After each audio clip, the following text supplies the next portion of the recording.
In anticipation of reaching 50k, I've asked my lovely viewers to give me their best Hear Me Out characters, and out of all of them, I whittled them down to 50 entries. That was weird. Anyway, so in case anyone watching is unaware, a Hear Me Out character is both the label and phrase used for a character you want to smash, or be smashed by, that demands some level of defense and explanation for people to hear you out on why your attraction to that character makes sense. As a few examples, on the milder end, we have characters like the tiger from Zootopia, which just makes you a furry but will weird out people who aren't terminally online like the rest of us. Then you have examples on the far end, like H.P. Lovecraft monsters and Barry Benson from the B-Movie. Now, you guys gave me plenty to sort through, but I've narrowed it down to 50 characters split into 5 tiers with 10 characters each, going from least to most unhinged. It's all neat and orderly, organized, very thoughtful, very demure. Tier 1. This is not a Hear Me Out. Some of you did not understand the assignment, and I need to hold your hand while I tell you that this is not a weird choice. This is in fact pretty normal, or at least not surprising in any way. Tier 2. The paddling pool of Hear Me Outs. Just weird enough to get a raised eyebrow, but comfortably within the realm of reason. Tier 3. Now we're getting somewhere. These entries are going to get reactions from mild to asking what is wrong with you. Tier 4. You understood the assignment, and I'm putting a shiny gold sticker on your chart. Tier 5. Braver than any US Marine, these choices run the possibility of making people in Tiers 2 through 4 do a double take. Now let's get into it, shall we?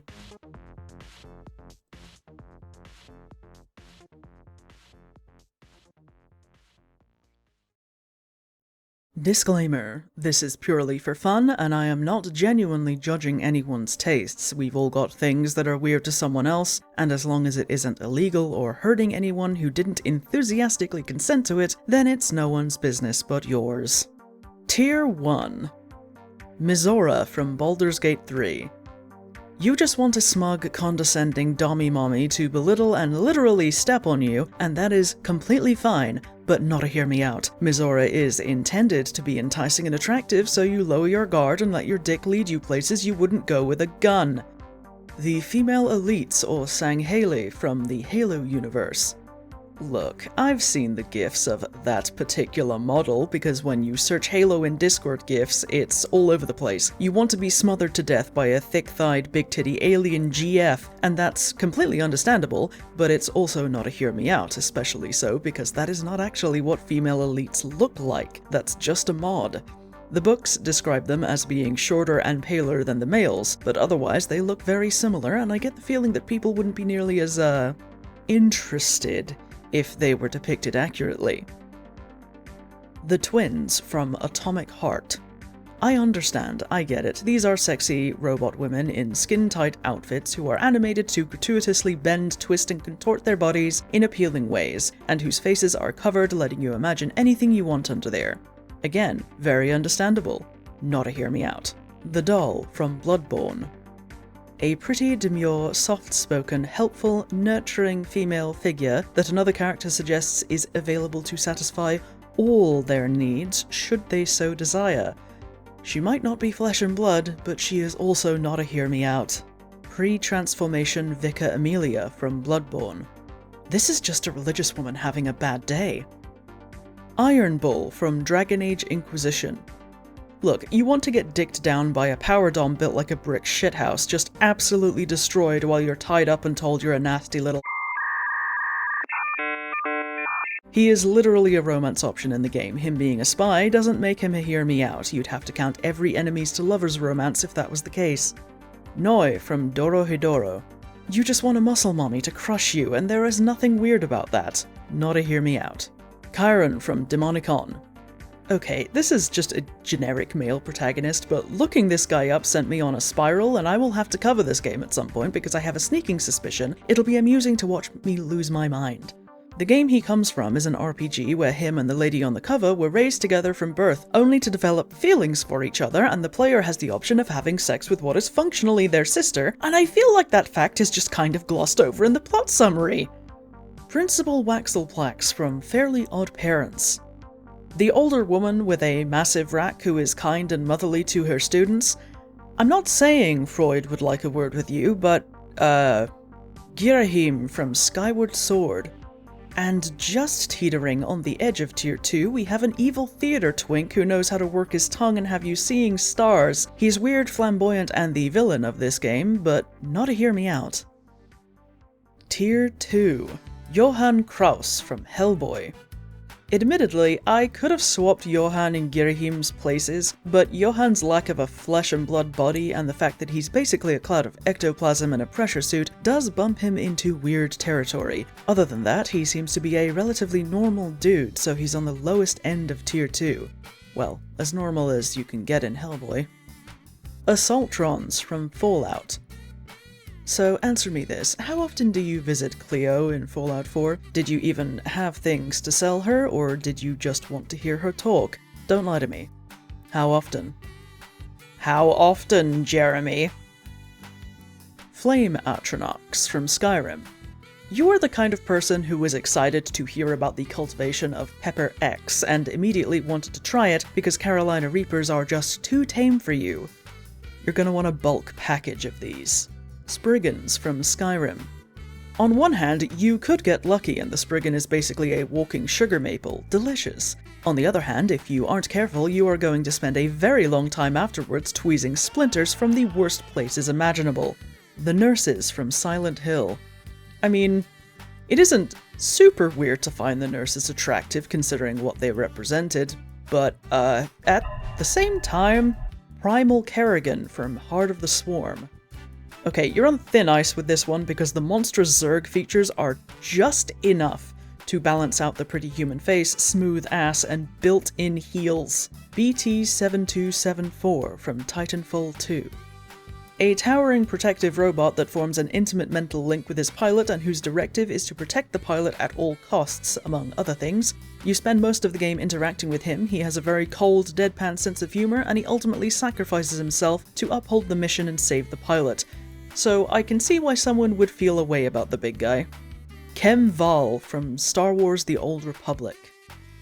In SWTOR, Kem is your first companion if you play as the Sith Inquisitor, and his service is won through combat. He is a burly, very begrudging protector of the Inquisitor, whom he towers over and calls Little Sith, but by the end he can develop an undying loyalty towards you. Also, he wasn't a romance option originally, but I guess enough people must have asked for it that they added a little late-game conversation where the player could express romantic feelings and have them reciprocated. He also eats people who use the Force, but not like that. Haha, unless. Ariel from Soul Reaver. I mean, she's missing half her face and the lower half of her body, but who could resist a sad, spooky lady being mysterious and cryptic?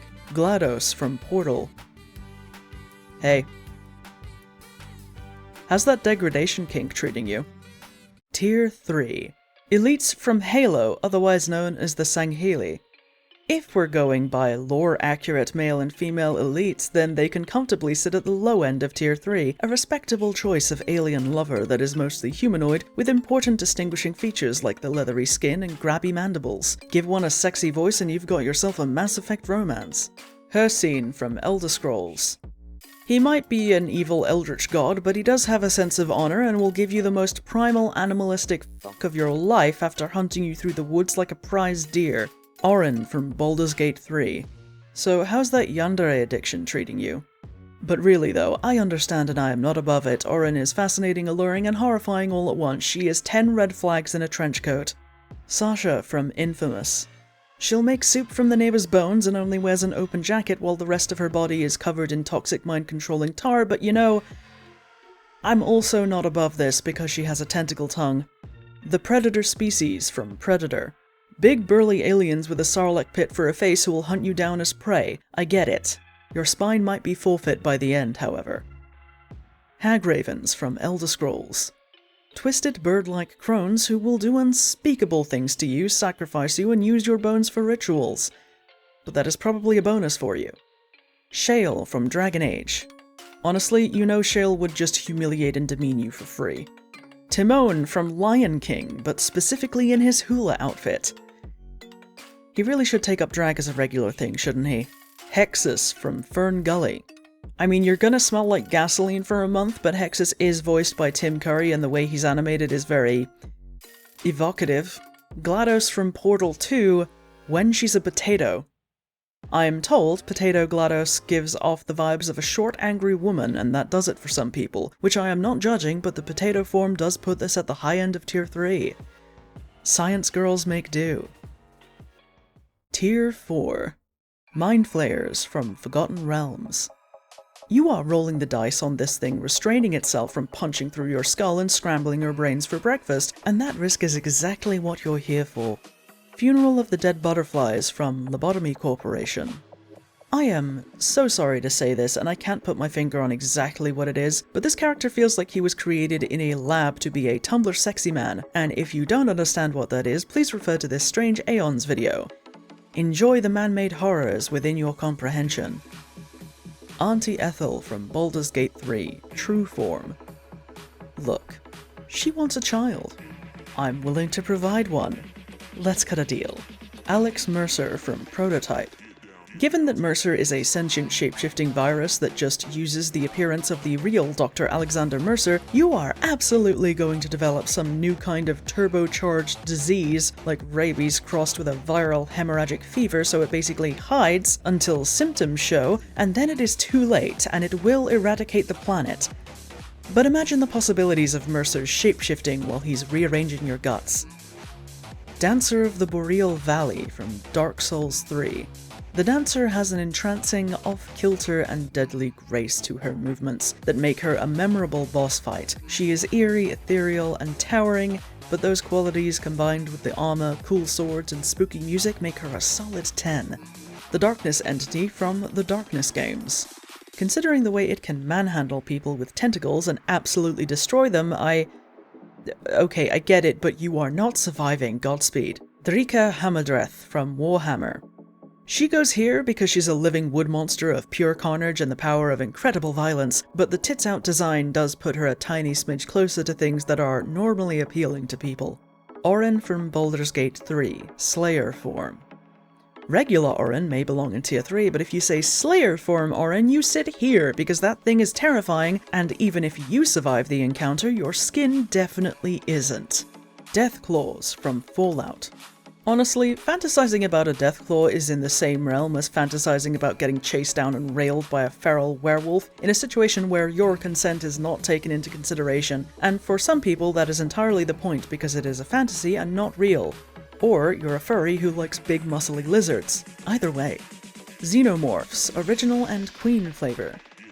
Wanting to fuck any variety of xenomorph falls into the same category as the Deathclaw, but more because of the biomechanical and less recognizable features of their bodies. But if you say, this thing, I am immediately throwing you in jail. Tier 5. Phase 2 Hephaestus from Final Fantasy XIV. He may be an amalgamation of many parts smashing into each other, but for the commenter who suggested this, it was about the large hands and what could be done with them. Which is fair enough, it's still going here. The Collector from Darkest Dungeon. This entity is both mysterious and terrifying as it tries to kill you with the disembodied heads of your slain comrades and add you to its collection. I'm sure it could also put those heads to other uses for you if the situation took that turn. Post-transformation Vicar Amelia. Pre-transformation, she is just a religious woman having a bad day.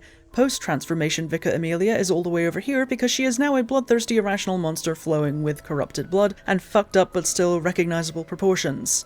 Rest in pieces. Tyranids from Warhammer. Okay, so here's the problem. Several of you sent me different Tyranids from Warhammer 40k, and I'm settling on this image because the names, descriptions, and images I was sent completely contradicted each other when I tried to sort them out. Enjoy getting railed by the Space Beetle. The Wraith from Evolve.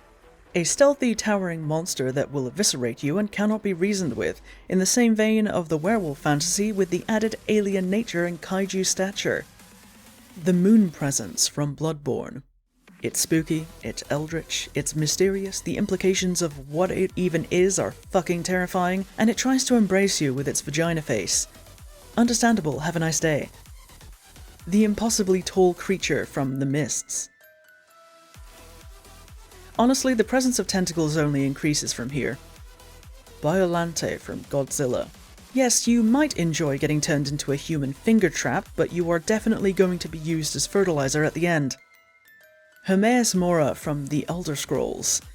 While yes, the tentacles are an immediate eye-catcher, Hermaeus Mora is the Daedric Prince of Knowledge, and that means as a byproduct of hoarding any and all kinds of knowledge, he would presumably know many, many ways to absolutely ruin you. And finally, the Gravemind from Halo 2. This is a sentient collection of corpses capable of devouring all life in the known galaxy if even a single spore manages to spark an infestation that gets out of hand. But it can wrap you up nice in its tentacles and deliver one of the hardest lines in gaming.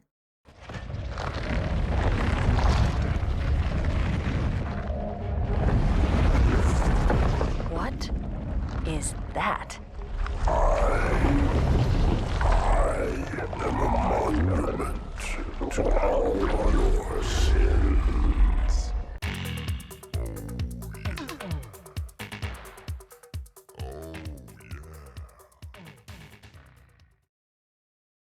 And we are done. Thank you so much for getting me to 50,000. I've greatly enjoyed making videos for you guys, and I hope to continue doing so for as long as possible. Looking forward to hitting 100k and beyond. Thank you for watching. Don't forget to drink your water, take your medication, be kind to yourselves, and I will see you all next time.